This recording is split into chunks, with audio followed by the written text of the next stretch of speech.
Il y a fort longtemps, dans une contrée aux collines verdoyantes, vivait un fermier bienveillant et ses deux fils. L'aîné était un homme posé et travailleur.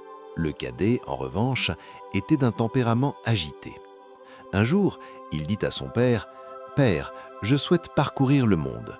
Je t'en prie, donne-moi dès maintenant ma part de l'héritage. » Le cœur du père s'attrista, mais par amour pour son fils, il partagea ses biens et lui remit sa part.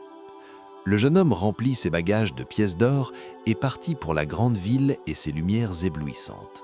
Au début, tout était merveilleux. Il s'achetait des vêtements raffinés, savourait des mets délicats et s'entourait de nombreux amis qui riaient à chacune de ses plaisanteries. Mais bientôt, sa bourse s'allégea jusqu'à devenir totalement vide. Ses nouveaux amis s'évanouirent alors comme la brume au petit matin. Une grande famine frappa le pays. Seul et affamé, le jeune homme accepta le seul travail qu'il put trouver, garder les cochons.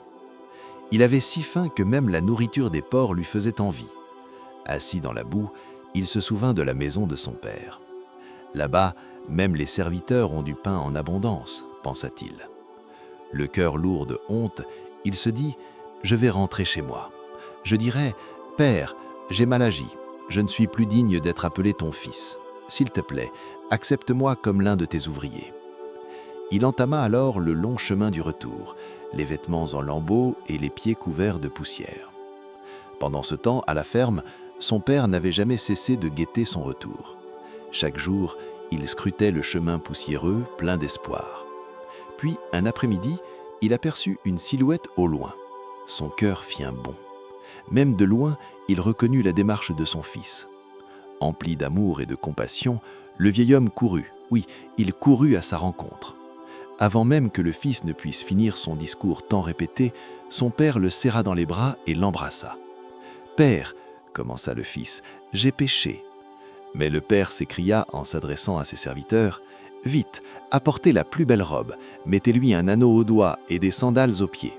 Tuez le veau gras et festoyons, car mon fils était perdu et il est retrouvé.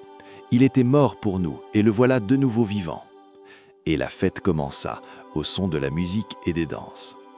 Or, le frère aîné travaillait au champ.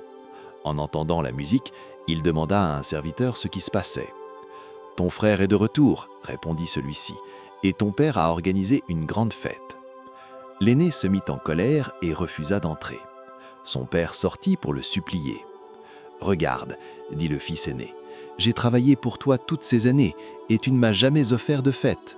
Pourtant, mon frère, qui a tout gaspillé, revient à la maison et tu célèbres son retour. » Le père passa son bras autour de ses épaules. « Mon fils, » dit-il avec douceur, « tu es toujours avec moi et tout ce que je possède est à toi. Mais nous devions célébrer cet instant. Ton frère était perdu et il est retrouvé. Il est juste de se réjouir. » Et l'amour du père, assez grand pour embrasser à la fois le fils fidèle et celui qui s'était égaré, emplit la maison ce soir-là, rappelant à tous que, quoi qu'il arrive, il est toujours possible de revenir chez soi.